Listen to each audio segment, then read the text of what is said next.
protesters arrested by the police for their participation in reoccupied Jolobi protest.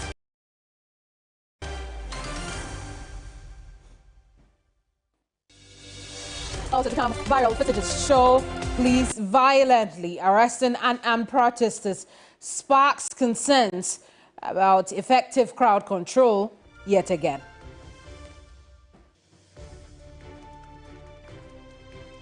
And much later, Ghana's visionary and charismatic first president, Dr. Kwame Nkrumah, celebrated as today is observed as a public holiday.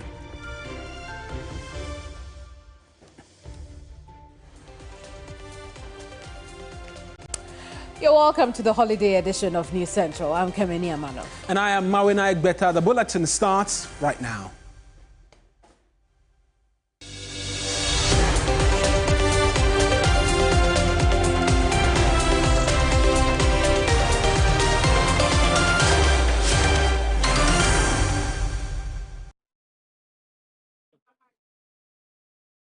In our first story, lawyers tasked to provide legal services for protesters participating in the ongoing reoccupied Jolobi House demonstrations are unable to locate their clients more than 24 hours after they were arrested. They are demanding answers from the Ghana Police Service. A statement issued by the police confirmed it was holding as many as 42 protesters for allegedly engaging in various acts of lawlessness. We hear from the lawyers shortly, but first, let's bring you a quick update on the protests today.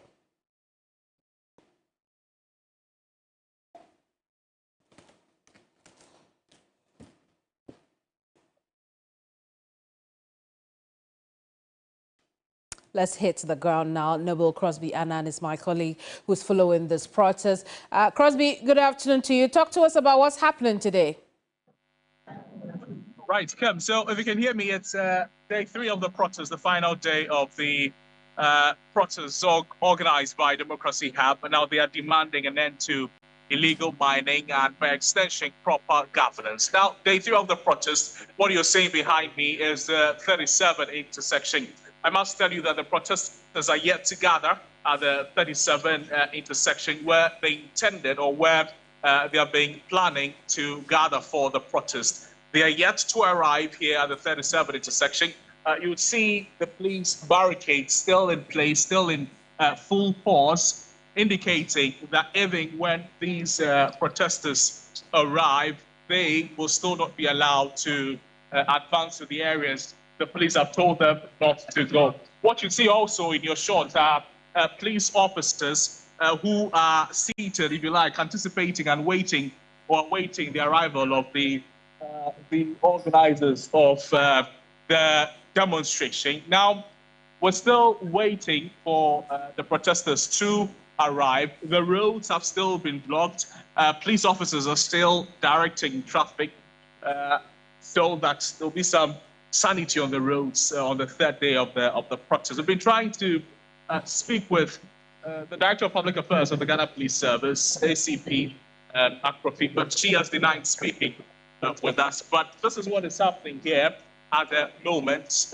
Nothing untoward yet, I should say, because the protesters have not arrived. However, there's scores of people who are able to use the various blockades that have been put in place by the police service. Some pedestrians, if you like, are allowed to use some sections of the road. Now, that is what some are saying, that the police is speaking intelligence that could be some of the protesters who are walking around or gathering intelligence as to the awareness levels of the police officers. Now, when that happens, we'll be here to bring you the free update. But as we speak, that is something that is yet to happen. The police, as you can see in your shot, Kemini, are in full force trying to direct traffic. But unfortunately, what we're seeing right now seems to be a minor collision of a motorcycle and a vehicle. But the police, I'm sure, I see. One MPD officer is on his way to the scene and is going to ensure that it is resolved as early as possible. But essentially, that is what is happening here. The police are all in position. You can see how many they have and the number of barricades they have here to ensure that the entire protest by Democracy Hub comes off without any I think so. So Crosby, just quickly, you have shown us around the area. We see the police personnel there, but very little of the protesters. Explain to us again why that is so. So, Dominic, you know that somewhere yesterday, a lot of them, a number of them, were arrested by the police after they defied the directive not to gather at a particular place. So, the assumption is that that is the reason why they are yet to gather here in full force. However, we began seeing some of the protesters, and they're the ones you're seeing in your front. We try and get as close as we can, but two of the protesters have arrived, and on their placards, "Greed is killing us." You see how they've covered their face and how they are letting their voices to be heard. Well, these people going against every like the character that you will they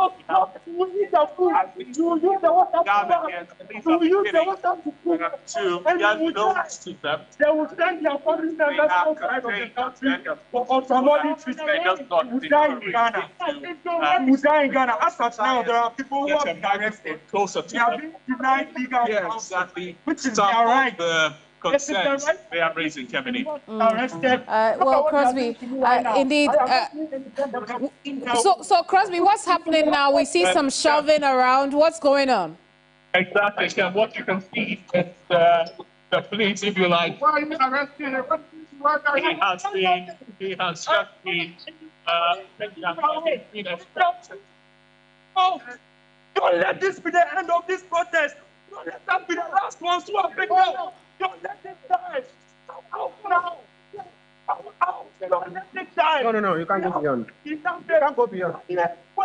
Right, Kevin. So what you just saw is the police picking up one protester, and he has been denied access beyond the barricade. He's been taken away.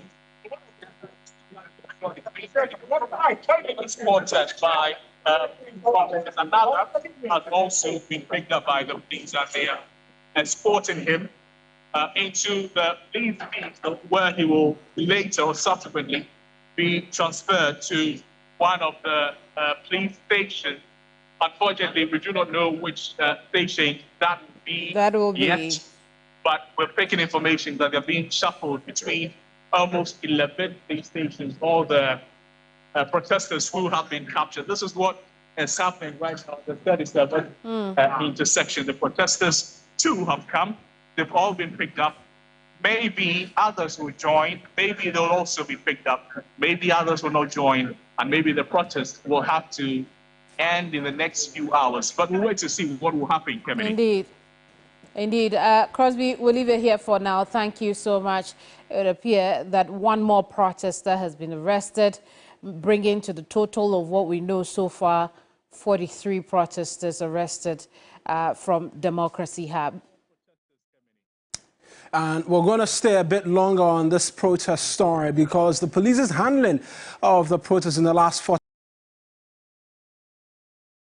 hours is sparking sense about its ability to engage in crowd control. A situation, two investigative reports, the draft committee report and the Asuwas Wogun Commission report called for adequate training for the said officers. The last 2 days has been characterized by disturbing scenes of the police violently arresting and armed civilians, sparking concerns yet again about the use of excessive force. Let's run you through a bit of what the two investigative reports had to say about crowd control and what we've been seeing all throughout the last 48 hours. Also, what Noble Crosbyan was just describing to us just a short while ago, where about 3 or 4 individuals had gathered again and the police began to whisk them away, stopping the media and the cameras from being able to follow as to exactly where they're taking these individuals. And amongst many other things, this is the Asuwas Wogun Commission report and the Jura report, findings on challenges with crowd control. Now,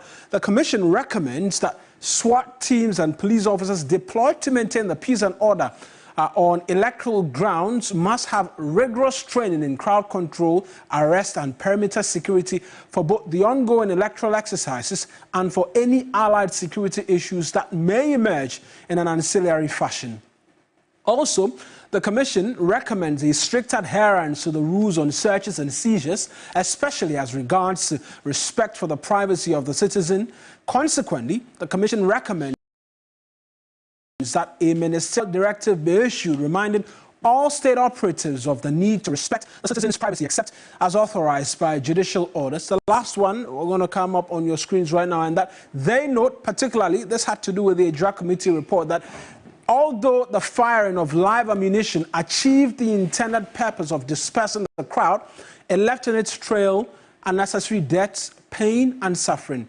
They, that's the committee, the Adra Committee, further recommend that all crowd or riot or crisis control units be made to wear body cams, and all vehicles and mobile gadgets employed must also have cameras. Let's bring in Adib Sani. He's a security analyst for us right now and pick his thoughts as to exactly what he makes of what we've been witnessing over the last 48 hours. Mr. Sani, many thanks for speaking to us. Do you share the same concern as expressed by many on social media that the police have been high or heavy-handed in how they've handled the protest?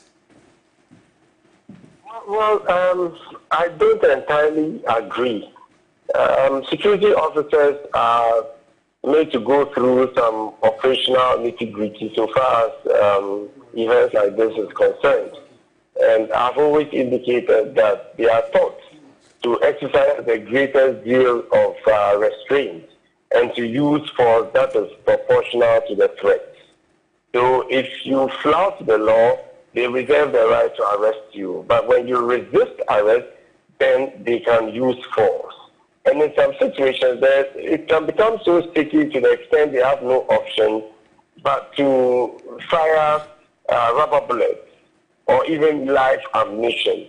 But in firing to ward off the crowd, there's a way to go about it. You either fire into the ground or you fire into the air. And in firing into the air, you don't fire at a 40-45 degree angle, because the projectile is traveling at a certain velocity, and someone who has nothing to do with what is going on can be hit. So they are taught all these modalities. But one thing is for sure, my brother, the police is a human institution, okay? They can be taught all the models, but there are some few persons who might act in certain ways that is inconsistent with what they have been made, what they have been taught. That is why there is the need for accountability. With what is happening, it has caused a lot of inconvenience, even though a lot of Ghanaians can relate to the concerns, the economic hardship, the lack of jobs, and the rest. But we have to learn to do things by having the law at the back of our minds. Ghana is not a banana republic, okay? That is why there's a Public Order Act that is quite emphatic. You don't seek the permission of the police, but you inform the police so they're able to provide you security and to probably reroute so you don't cause inconvenience to, other road users, because surely business must go on. But if you flout, it becomes a bit of a problem. We've seen videos of the police pushing and shoving persons when they were willing to go towards the direction in which the police was ordering them to. That certainly cannot be resisting arrest, as has been the case in some of the videos that we've seen. Absolutely. That is unprofessional. That is unacceptable. That is inconsistent with the values and the morals of the Ghana Police Service. And such officers would have to be dealt with. And that is why I keep reiterating the need for accountability. Okay, when there's accountability, officers would have at the back of their mind that, hey, the uniform doesn't guarantee me immunity. All right? And I think that is what would keep them in check. But there's absolutely no justification whatsoever for such unnecessary and scrupulous force to be used on persons who are not resisting arrest.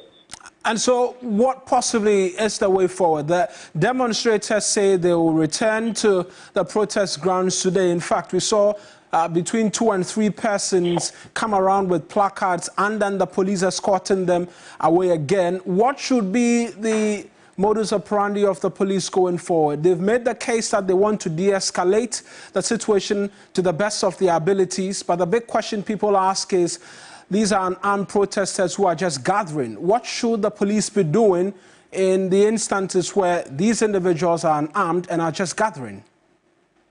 At this point in time, I think the IGP should immediately meet the protest leaders and get to find common grounds as to the way forward. I'm not free to the letter Democracy have wrote to the police. I don't know how many days they intended doing that, whether the days are up or they are going beyond what has been agreed. Because I do know, and as someone who has engaged in protests before in the past, before it happens, you meet with the police and agree on certain modalities with respect to the routes to use, where to go, what to do, and all that. So the police is able to give adequate security.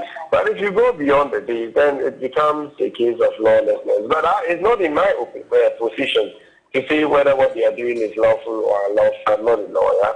But surely, at this point in time, it's imperative that the police quickly meet the protest leaders so we find a way of dealing with the situation. It is not in anybody's interest for Ghana to be thrown into disorderliness. Okay, it consumes everybody, irrespective of your political inclination. So surely things would have to be done with recourse to the law.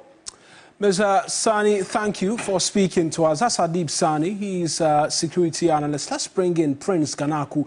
He's a legal practitioner with the group of lawyers who are seeking to defend or protect or provide legal assistance to the protesters. He's joined us via Zoom this afternoon. Mr. Ganaku, I appreciate that you could speak to us this afternoon. We understand you're still unable to get access to the 42 who've been arrested so far. What is the latest update that you can provide? Have you been able to touch base with any of the arrested? Yes. Have we been able to touch base with some of the arrested persons? We have. From our experience last year, we knew that they were going to be spread across. So we knew that there were certain police stations. We knew at Dabraka, cantonments, Accra Central, Nima. So we knew to go to all of these places. Now, the strategy of the police has been to spread them as far as possible. So it's been one person per police station. So given that there are 42 persons, it means that if the strategy is one per police station, then it means that they're going to basically spread them all across Accra. I'm getting reports that there are certain people at Ayi Mensa and as far as Ibri, and then going towards Kaswa as well. So that's the first thing. The second thing is, we have been in contact with the Deputy Regional Commander of the police in Accra, and as well as the Regional Crime Officer. The feedback we got was that they intend to put the arrested persons before court tomorrow. We haven't been told what the charges are. We asked for a list of the stations and a list of the persons that have been arrested and a list of the stations that they have been taken to. Unfortunately, the police are telling us that we should roam Accra and find this was a response given to you by the Deputy Regional Commander of Accra? Yes, just today, just this morning. We should roam Accra and find them. They cannot give us a list of the people who have been arrested, and they will not give us a list of the stations where they are at. So we should roam Accra and find them, which means that tomorrow, these people will be put before court, and many of them will not have had the opportunity to speak to counsel for us to sort of advise on the way forward or even strategize on how we are going to, present the case for bail tomorrow. And this ties back into what we've been saying. You see, if this was a genuine attempt to go by the law, right, protects the public peace. There are so many ways this thing could have happened. You received notice of this demonstration 3 months ago. Let's not brush that under the rug, because I feel like that's getting lost. The police received notice of this demonstration 3 months ago. A day to the demonstration, they pass back and get an ex-parte injunction, not on notice, in order to get the protesters to come and justify why they want to hold the protest at this particular time. They wait a day before the demonstration, go and get an ex parte injunction in order to stop the demonstration. If this was truly about protecting public peace, if it was truly about obeisance to the law, they wouldn't have used this tactic. Right. No.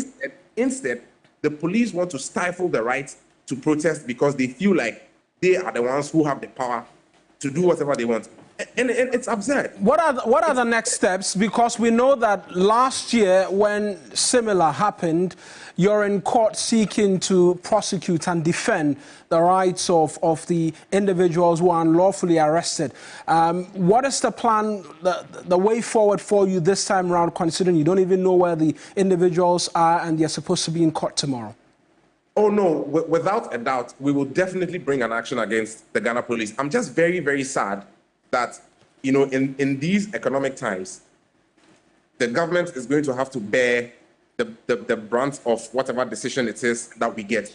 I would be glad in my heart if the regional commander, the deputy regional commander, all of those involved in taking these unlawful actions, if they can be personally held liable, we will take them to PIPS as well. But unfortunately, the situation we have is that because they know that they're not going to be personally held liable, they can do whatever they want, and the government is going to pay after all. It's absurd. Why are we going through this? The fact that we live in a country where this is even normal blows my mind. How is this happening? The last question I'll ask is, we saw some minors picked up yesterday, at least I counted 2 from the footages. These minors, do we know if they've been released by the police? We know of one person, which was the granddaughter of the 62-year-old protester. I forget her name. So she was with her granddaughter. We know that she was released along with her granddaughter. For the other ones, we still don't have the info. We still don't have any info because the police refuse to give us any information.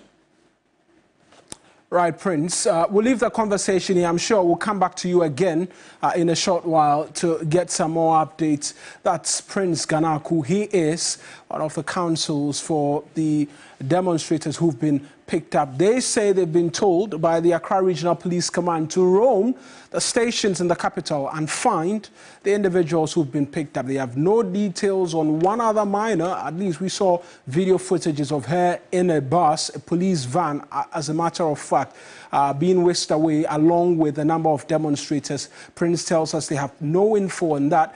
It's a subject matter that will continue to follow for you here on TV3.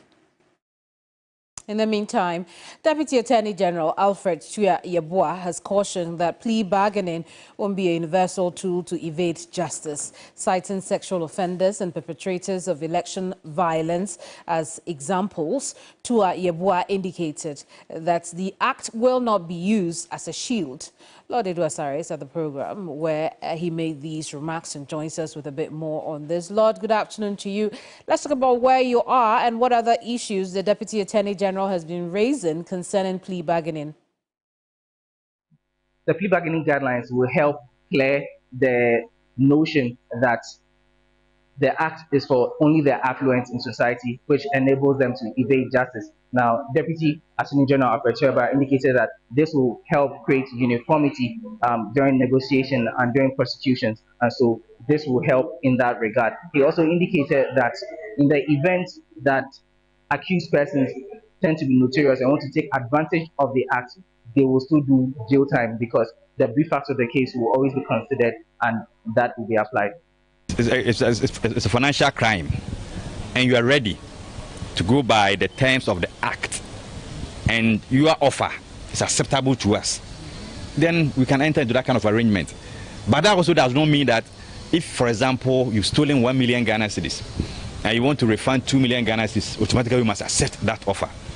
At times, we may not accept it depending on the facts of the case. We may say, even though we want to pay, we will not take the money. We want to go to full trial so that at the end of the day, if you are convicted and you are sentenced to prison, it will serve as a lesson to others. So financial crimes, you can come, but be very careful. Are there any pending cases where you are looking at exploring the plea bargaining? There are so many cases in court. We are not supposed to initiate it.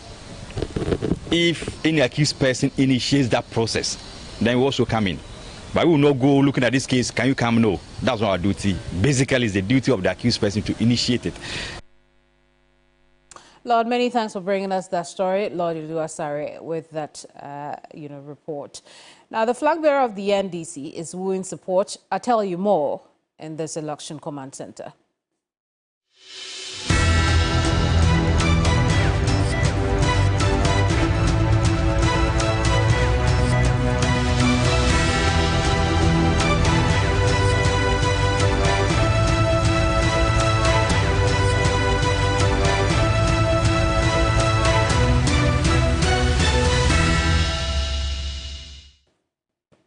75 days more to the D-Day when we get to vote. We are your election command center.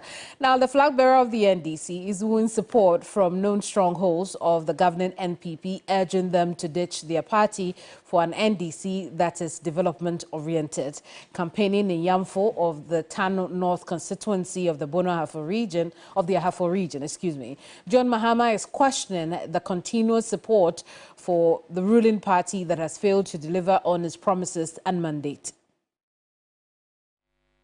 Your parties may be near politicians, maybe. Some of our parties and politicians tend to think they will gain your vote at all costs, whether they bring development or not, whether you get jobs or not, in debt, in poverty, you vote for them. That's why some of them said even if a dog contests as MPP candidate, you vote for a dog. Times have changed. Everyone wants development in this area. NDC is a party committed to development without discrimination. Look at the College of Health we built here. Some say they were born into MPP. Your flag bearers who belong to that party are long gone. You are the ones suffering. Times have changed. Let's look at development and who can improve upon our lives. One and no awesome party no. Well, who call da or the whole day no. One over what's the travel from?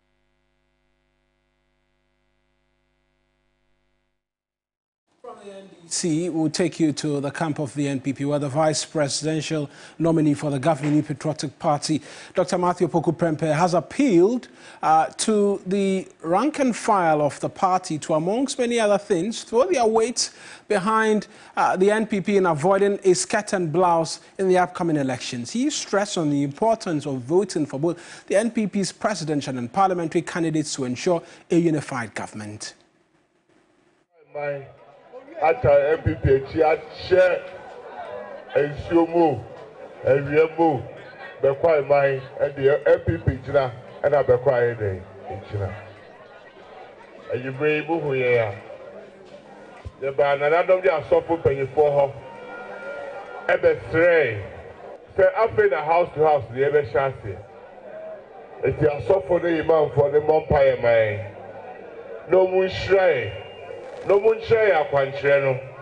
Na ye ko be kwai, ye dru be kwai krom ye ko house to house na. Asem na ye ka no. Ato asum, ato akomaso. Na 7 December e koto abana. De Dr. Baumbeja no, e wa na Dr. Poku say. Every say be kwai a sipe. Be kwai a sida. Said Yanaka, no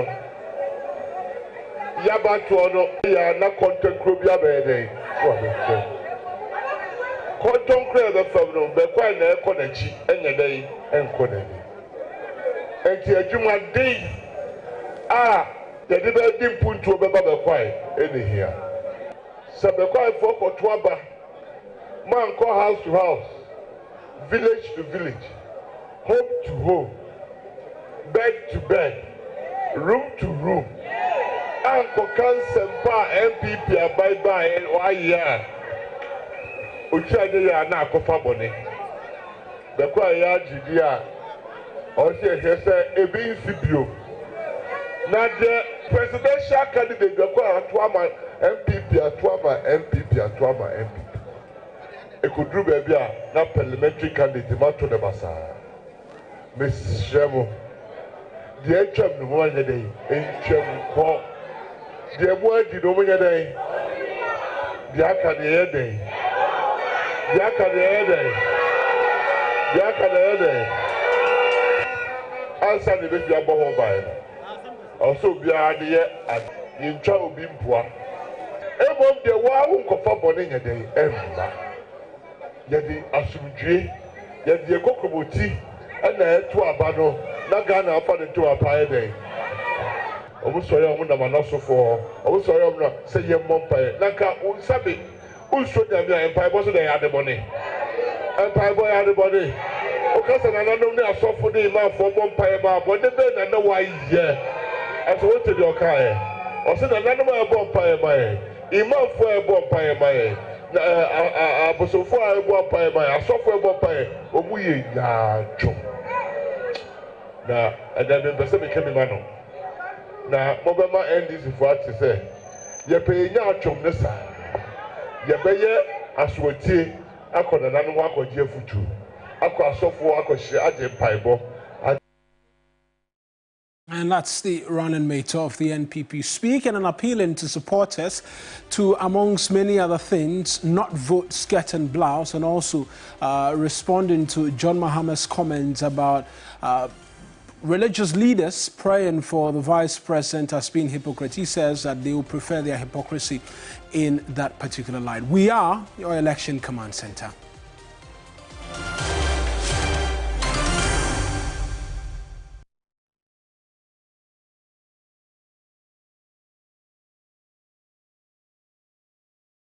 You know, one bucket of flamingo paint is equal to several buckets of any other paint brand on the market. Flamingo paint, superior durability, superior hiding, superior coverage. Flamingo paint, simply superior. You know, one bucket of flamingo paint is equal to several buckets of any other paint brand on the market. Flamingo paint, superior durability, superior hiding, superior coverage. Flamingo paint, simply superior. Good energy brings you quality choices with Goil Super XP. Available in many Goil stations nationwide. It is fortified with special additives that help your engine perform better and use less fuel. Branch into a Goil station today and energize your ride with Goil Super XP, compatible with most vehicles. Goil Super XP will feel ya, huh? Will be feel. Goil, good energy. Yeah, yeah. Your best football friend has something special for you. This is unbelievable. On the 21st and 22nd September, Premier League is open for you to enjoy. Experience a friendship like no other with 8 live games on GoTV Plus and up. Get closer to the game with expert analysis, live match commentary and stats. Come back to your BFF GoTV for all the drama and world-class Premier League action. Only on SuperSport on GoTV. Love it. The luckiest. Star 712 hash. Luck is everywhere. 8K. Hey, you can get an 8K. Get that packing soon. Hey, wait.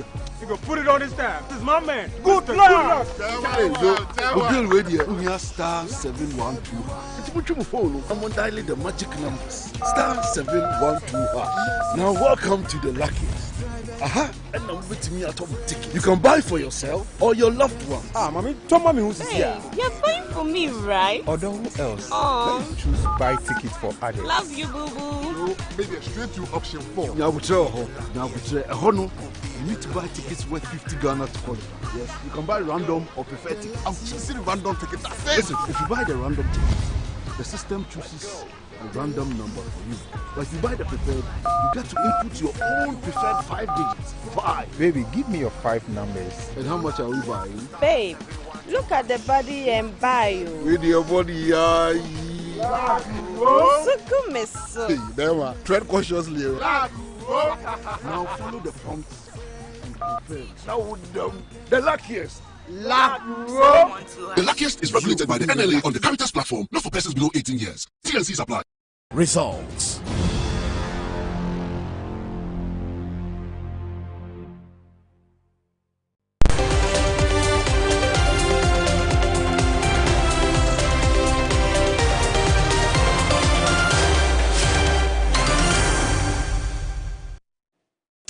Now, member countries of the United Nations have adopted a blueprint to guide how the world would tackle conflicts, environmental threats and technological challenges in the future. The Pact for the Future guideline was adopted without a vote on Sunday at the start of a two-day summit of the future in New York. The UN Secretary General, Antonio Guterres, is hopeful the pact will bolster the multilateral system to keep pace with a changing world and to protect the needs and interests of current and future generations.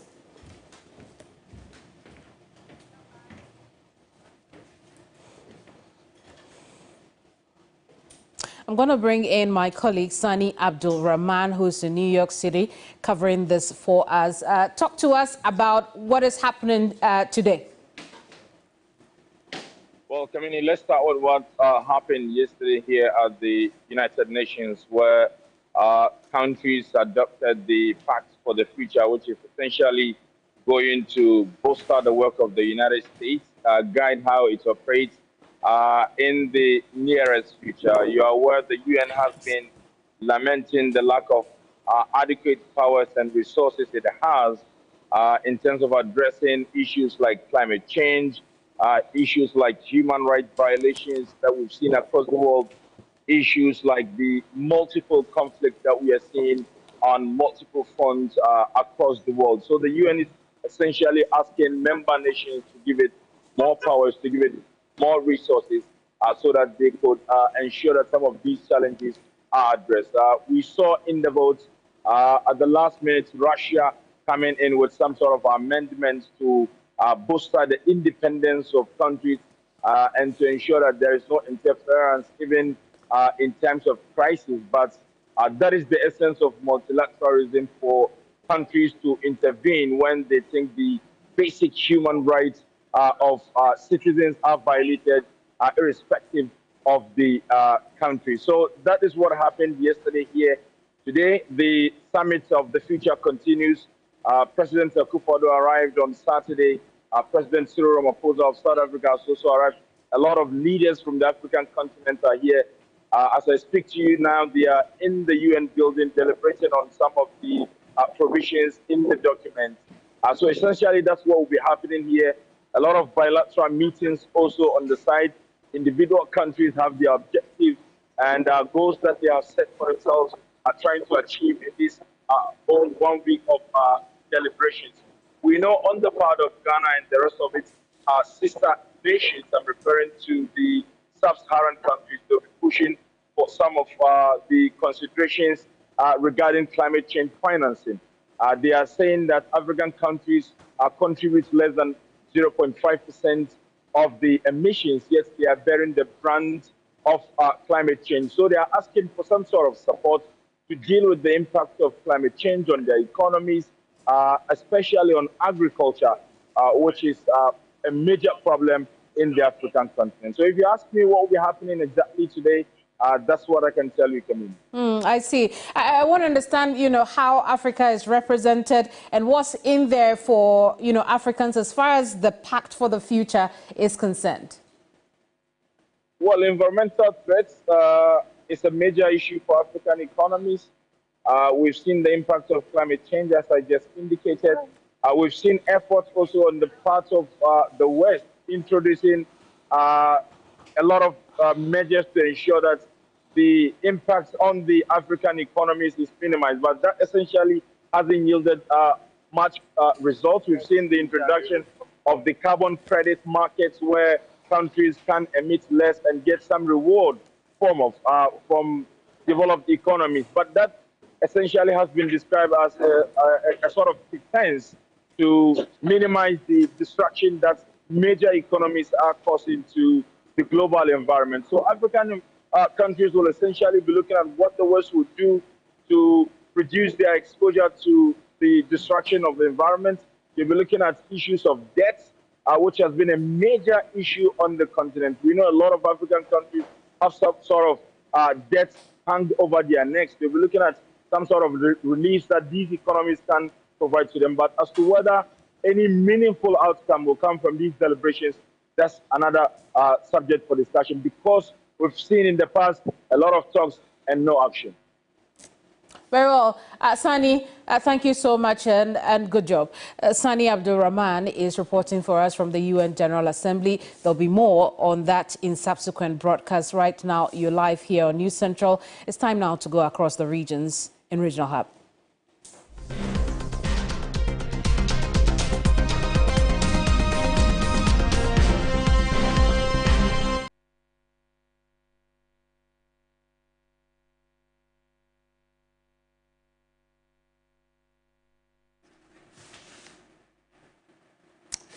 And in some more news this afternoon, across the regions, the Subri River and Nkrumah in the Elembele district of the Western region is at severe risk of contamination due to illegal mining activities. This river holds historical significance, closely tied to Osajifo Dr. Kwame Nkrumah's legacy.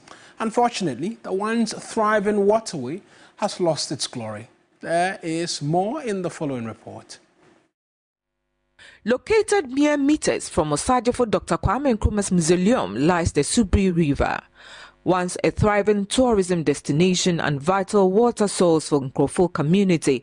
This historic river, deeply connected to Dr. Nkrumah's legacy, has tragically lost its allure due to devastating illegal mining activities. 75-year-old Mary Nyameche speaks about the history and how helpful the Subri River was to the community.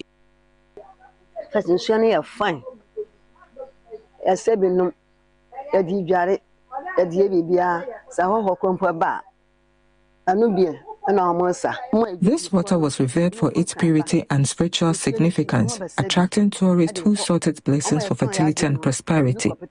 Unfortunately, illegal mining has rendered it unusable, stripping our community of a cherished resource and cultural heritage. But now, all this glory is gone.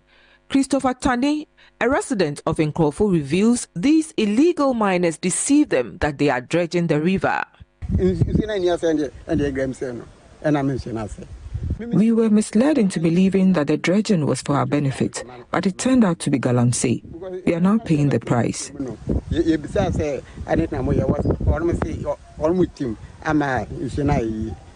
The once thriving Subri River, a lifeline from Nkrumah residents, has become a shadow of itself.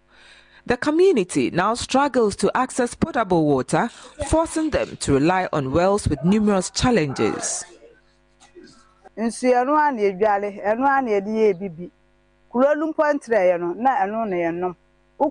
have destroyed the once potable water, serving the entire community with galamsey. So if you have any questions, please ask the chief and his elders.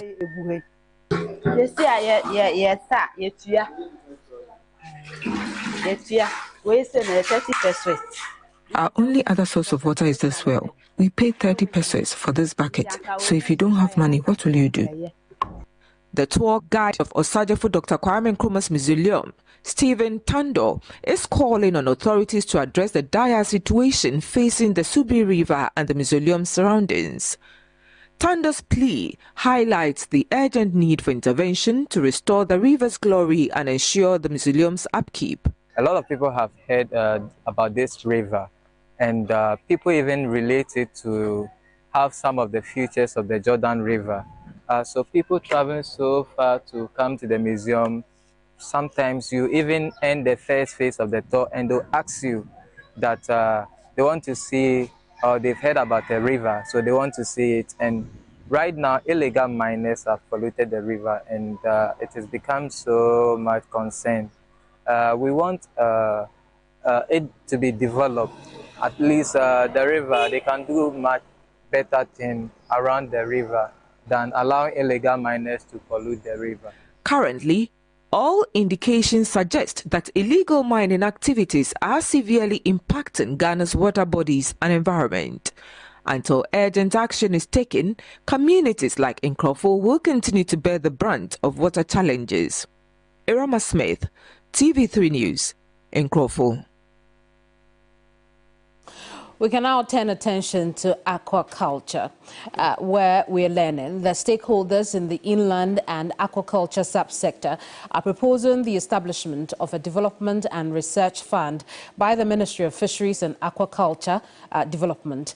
This, they are convinced, will not only expand the subsector and reduce fish imports, but also sustain it for economic growth.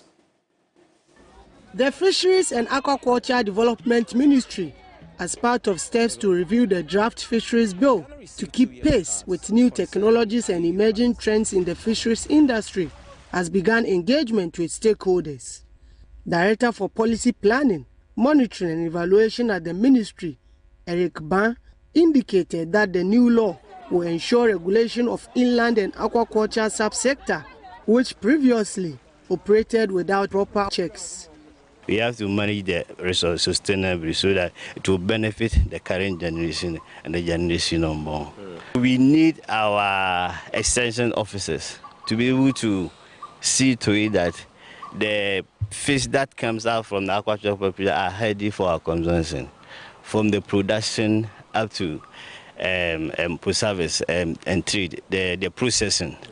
Consultant to the Ministry of Fisheries, Doris Yeboah, emphasized the need to get fish farmers do things in order. We are trying to get people to be formal with the system so that we can really get them to do the right things. So I think they have taken it on board. They are happy about it. Stakeholders in the inland and aquaculture subsector have lauded the move, but have other inputs which they say will contribute to the growth and sustenance of the sector. The inland section and then the marine sector were added together. And so the proximity to the inland areas is a bit difficult. So all the resources are being channeled to the marine sector, while the inland is a bit neglected. And so reviewing the law is a good thing. We know that there's a fisheries development fund, but we want exclusively the inland one. That will be the game changer to sustain our fisheries in the inland sector. Aquaculture is a highly technical operation. It's a highly technical business. So anyone who has just gone and dug a hole and operating cannot be operating optimally, contributing much. So we are concerned with the proper practice of aquaculture. With input from stakeholders, the review will modernize the 2002 Fisheries Act, ensuring sustainable management and protection of Ghana's fisheries resources. Now, the opposition National Democratic Congress in the Idrasiche Dumase is aiming for a remarkable historic vote difference of 20,000 votes in the upcoming December election, citing better policies and past achievement.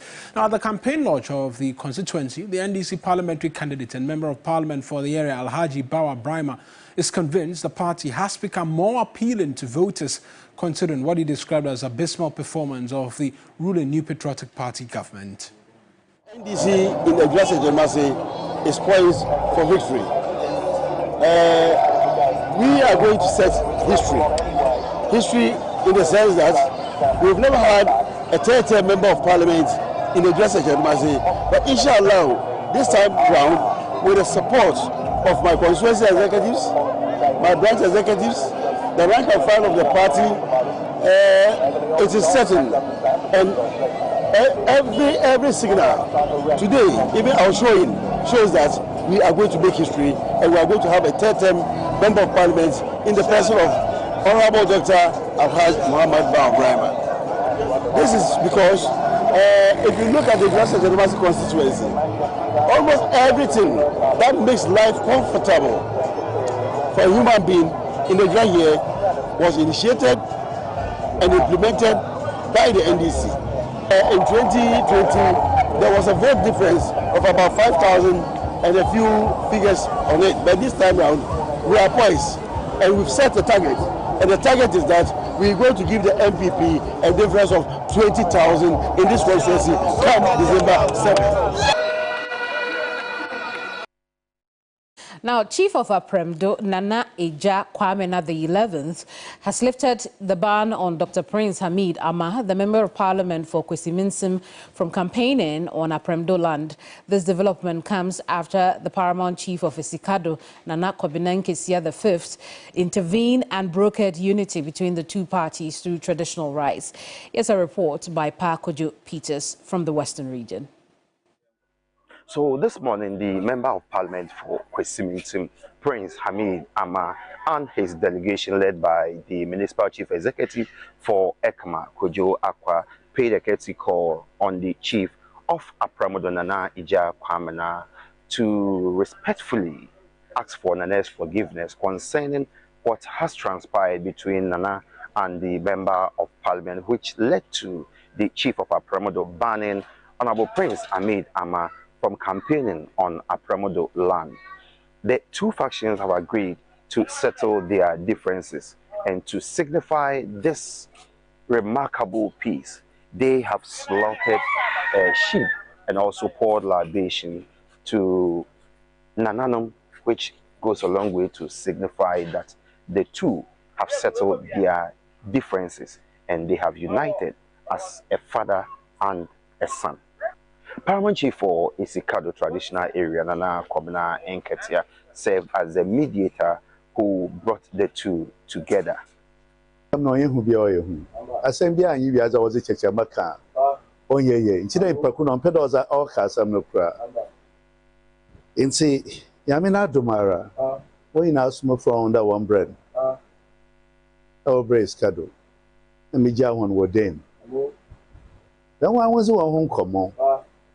Papa Nanaba.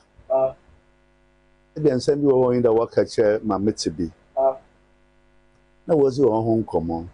What cherry? And say, Chamaya Marton Kumpo. Na, and so Yamina name in Son Tonkum. Na, what by Obama Mania, though, says ya Bibia. And the son in and be said, and say, bad, and he has him that's a basabasaba. Each aboa. As a kid, yea, as a quick. Now, was it shed and there? Babana, a butcher watch a queer or her, as some jay or her. My Yazuko yim bia Yazuko yim there, yim papa. The Municipal Chief Executive for Kwesi Municipal Assembly, Kojo Akwa, led Dr. Prince Hamid Ama and his delegation to the palace of the Chief of Apremdo, Nana Eja Kwamena.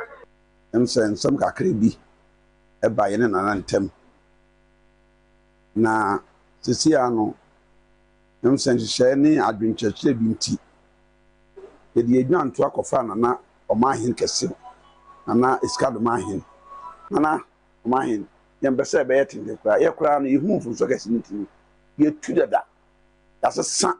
Nanadia be my rabo hosia and tia cosisiana a boho and for frog.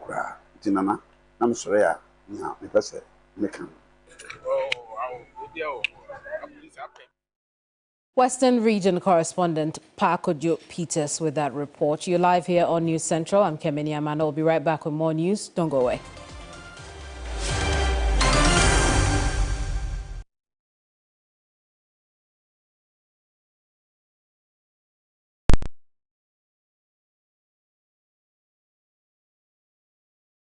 When the sun rises, there is hope. While this hope lingers on, the citizens look up to the government, the economy, the national development agenda, and everything in between. On Ghana Tonight, it's our utmost priority to bring you insightful conversations on the economy, break down the biggest issues while setting the agenda for transformation and national development.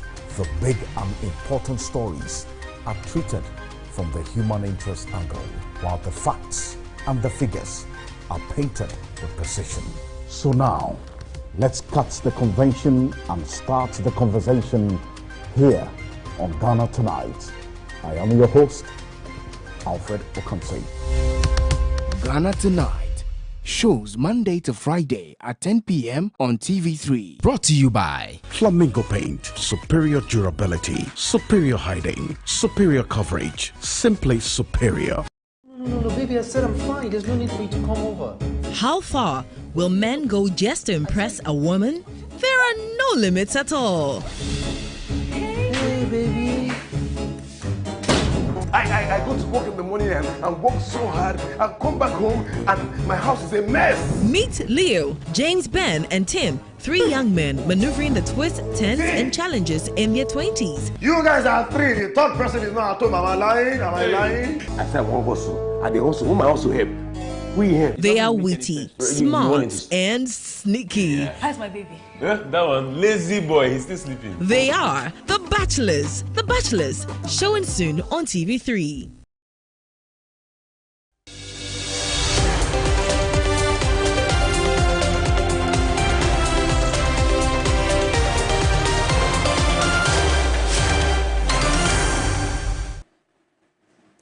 And by that bright smile and that individual behind me, you may be aware today is a holiday because of September 21, which is the birthday of Ghana's first president, Osajifo Dr. Kwame Nkrumah. He is a man many credit as the chief architect of Ghana's independence, a man committed to African unity and deep-seated belief in the ability of the black man to chart his own path.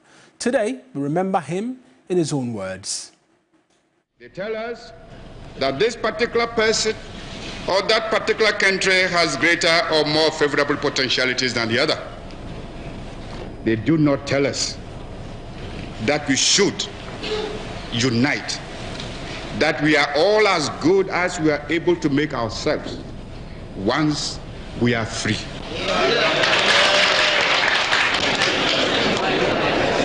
We want, therefore, to develop our own community and an African personality.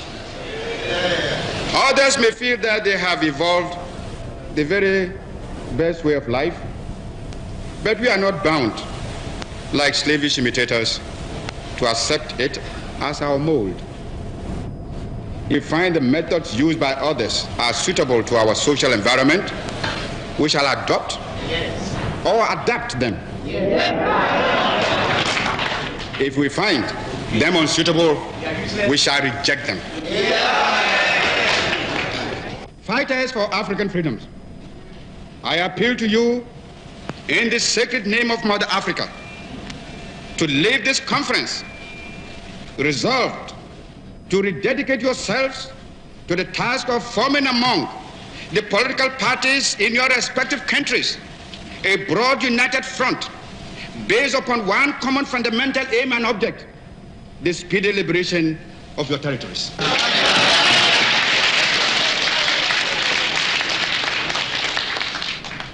Don't let us also forget that colonialism and imperialism may come to us yet in a different guise, not necessarily from Europe. We must alert ourselves to be able to recognize this when it rears its head and prepare ourselves to fight against it. This mid-20th century is Africa's. This decade is the decade of African independence. Forward then to independence now. Tomorrow, the United States of Africa. And inarguably, the greatest ever African. Indeed. Without a basis or an argument at all. Absolutely. And he continues to inspire beyond the grave, right? Absolutely. Because anytime I hear him speak or read something from him, it's always refreshing. And to think that 66, 67 years down the line, we continue to regurgitate. You know, he was ahead of his time indeed. I mean, we could go on and on about Kwame Nkrumah and his greatness, visionary leadership, and you know what. But if you want to read a bit more about and be able to see a lot more of those videos, scan that QR code for us and join the 3 News WhatsApp channel, where we will be seeking to, amongst many other things, remember the legacy of Osajifo Dr. Kwame Nkrumah. That's our bulletin for you today on a day set aside to remember him. I am Mawena Igbeta. Happy Founders Day. I'm Kemeni Amano. Bye-bye.